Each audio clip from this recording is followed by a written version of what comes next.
Por quê? Tem que contratar advogado. Nossa, o custo Advogado deve nos ser Estados alto. Unidos é o quê? É caro pra 500 caramba. dólares a hora.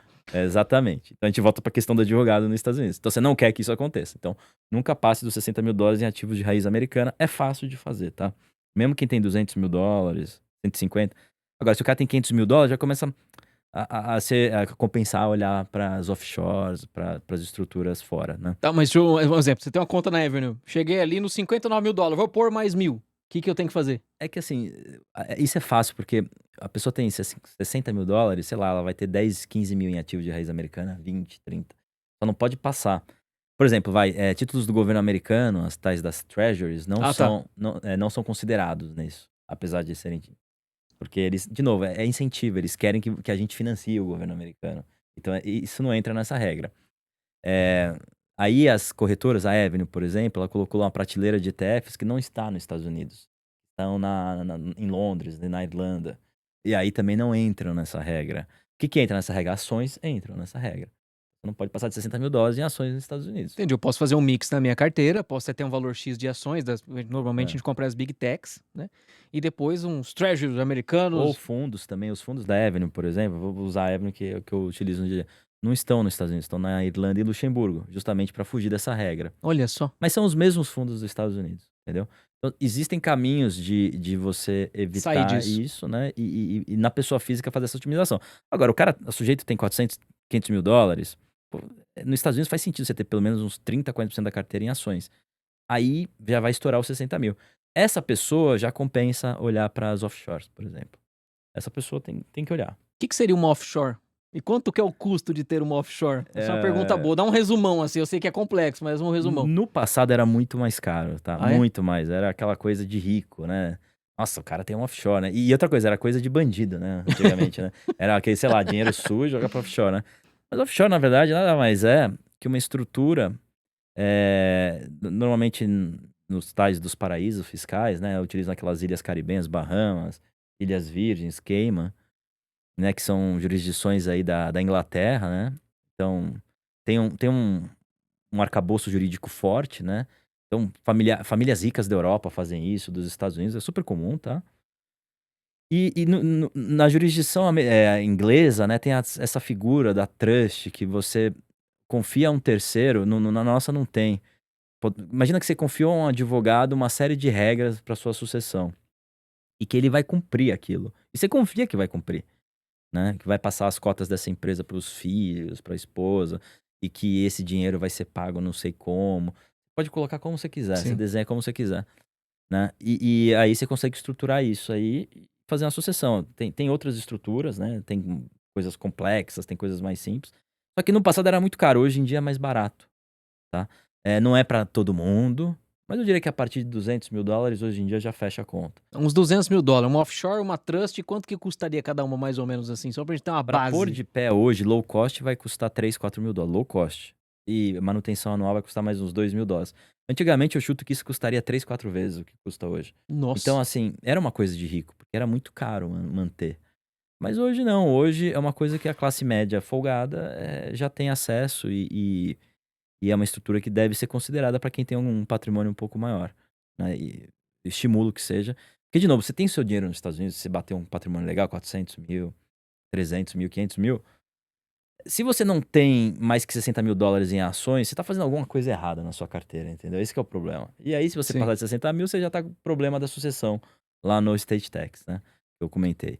Então, o ideal é começar a olhar para esse tipo de coisa, ainda que custe um pouco, mas você otimiza e cria uma casca adicional de proteção dos seus ativos.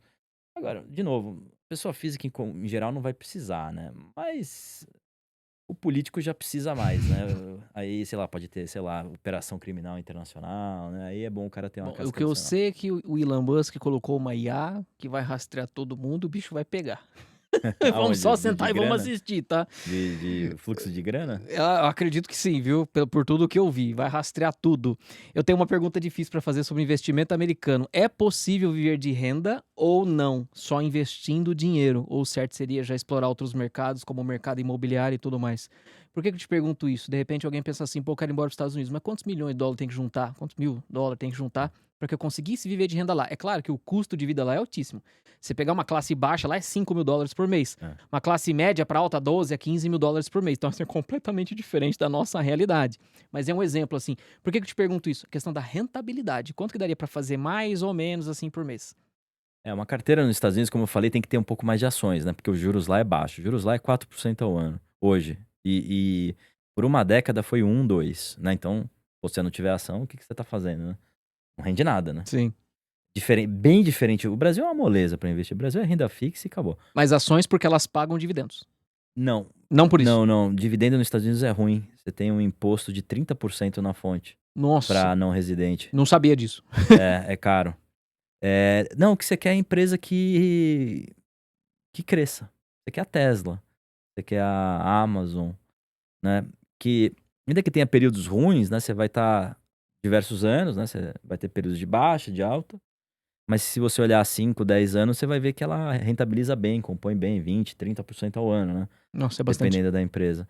Então o desafio é montar uma carteira que tenha um mix de renda fixa, que vai render hoje nos Estados Unidos 5%, 6% ao ano, com essas ações e Bitcoin também, que eu gosto muito, né, que a gente acabou não falando, Mas a gente vai entrar criptos, lá ainda, é, estamos no tempo aqui. que também tendem a render mais, né. Então, pô, se você conseguir uma carteira hoje que vai rodar de 8 a 10% ao ano em dólar, tá lindo, É tá lindo. possível isso? É Ainda é possível, possível? eu acredito que dá pra rodar até mais hoje em dia, Ah, é? porque eu acredito que a gente tá vivendo a maior revolução tecnológica da história e eu acho que já começou e os próximos anos vão ser malucos de rentabilidade. Mas sou eu, Eduardo, falando. Se você for na Faria Lima ou em Wall Street falar isso, talvez me chamem de maluco.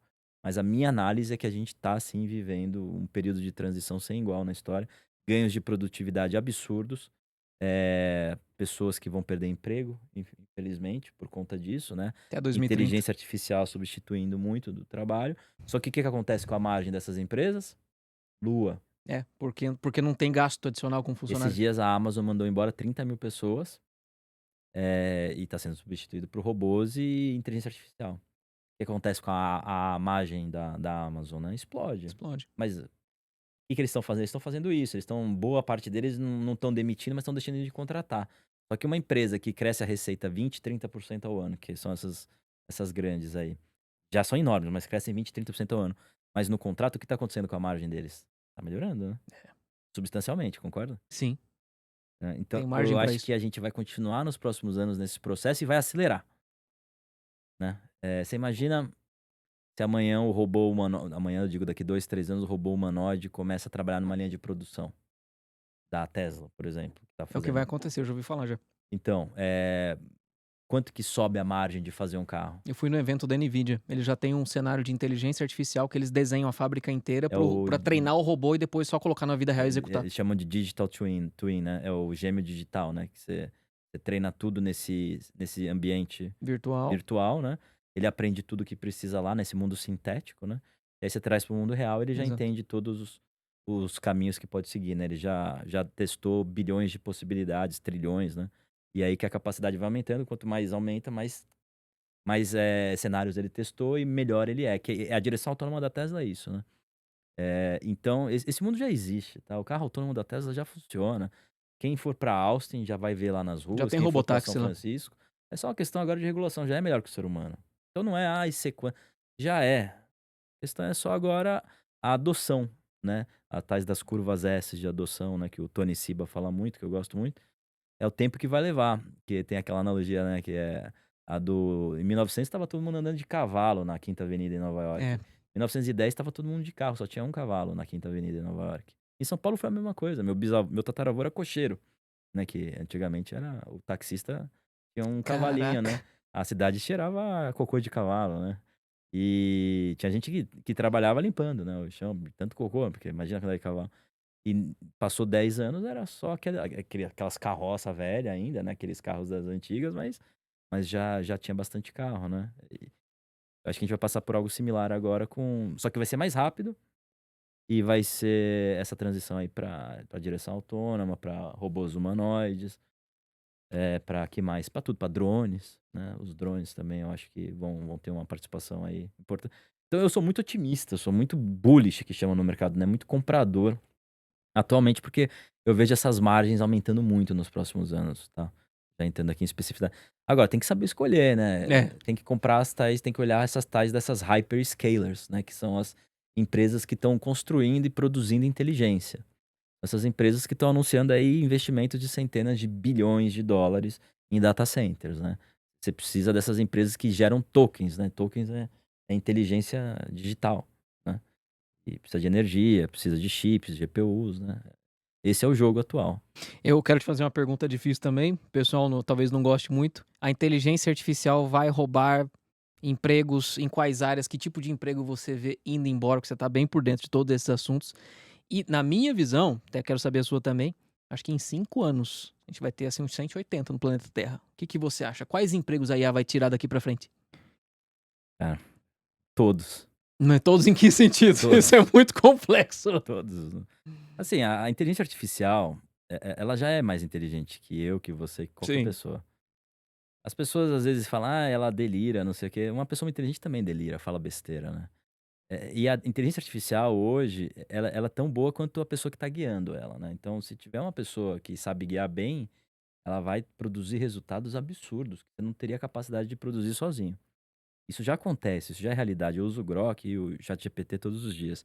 O Grok já tá até melhor que o GPT, tá? Mas tem gente que usa o Gemini, que dizem que é sensacional, e o Claude, né, da Anthropic também.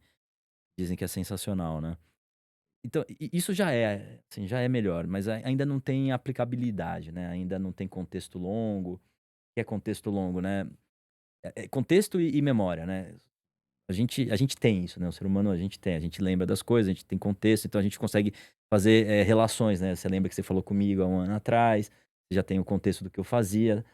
A inteligência artificial precisa começar a trazer isso também para a mesa. Isso vai começar a acontecer agora no próximo ano, O 2. Grok já começou com isso aí, viu? Já, mas eu digo assim, mais longo, né? Assim, e aí as alucinações vão tender a reduzir, né?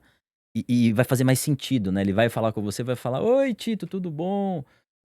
Você vai fazer uma pergunta, ele vai lembrar de tudo que você já falou com ele no passado. Uhum. E hoje, cada vez que você conversa, é como se fosse a primeira conversa, entendeu? Sim. Isso vai deixar de acontecer, vai existir essa memória e o contexto crescendo, né? Ou seja, a leitura do que ele tá naquele prompt, do que ele tá olhando, vai ser muito maior. Então você vai ter um contexto maior